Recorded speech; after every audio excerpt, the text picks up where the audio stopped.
ఇప్పుడు మహాకుంభ్ అంటే 144 ఇయర్స్ తర్వాత ఇట్లాంటి పవిత్రమైన దినం వచ్చింది.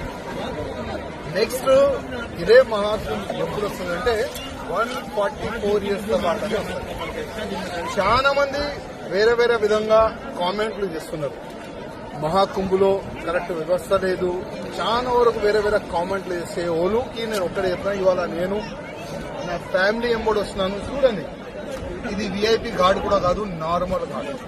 అంటే నార్మల్ ప్రజలు ఎక్కడ స్నానం చేస్తారు అదే ప్లేస్ లో నేను ఇవాళ ఉన్నాను.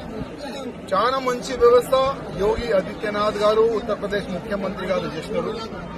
Crores of people, crores of హిందువులు వచ్చి ఇక్కడ స్నానం కూడా చేసుకుంటున్నారు.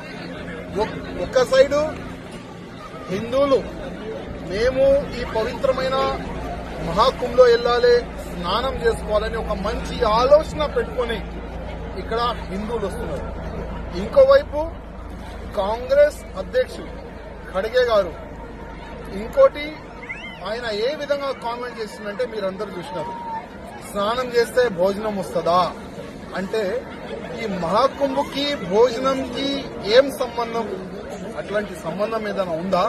నేను కాంగ్రెస్ అధికారులకి, రాహుల్ గాంధీకి, సోనియా గాంధీకి, అదేవిధంగా ఖడ్గే గారికి అడుగుతున్నా, మీరు ప్రతి దాంట్లో రాజకీయం అంటే జనాలు అంటారు, అరే ఈ చేత గాని కాంగ్రెస్ వాళ్ళు వేరే సబ్జెక్ట్ లేదు, ఈ మహాకుంభ పైన వీళ్ళు కామెంట్ చేస్తున్నారని కాంగ్రెస్ వాళ్ళ పైన నవ్వుతున్నారు.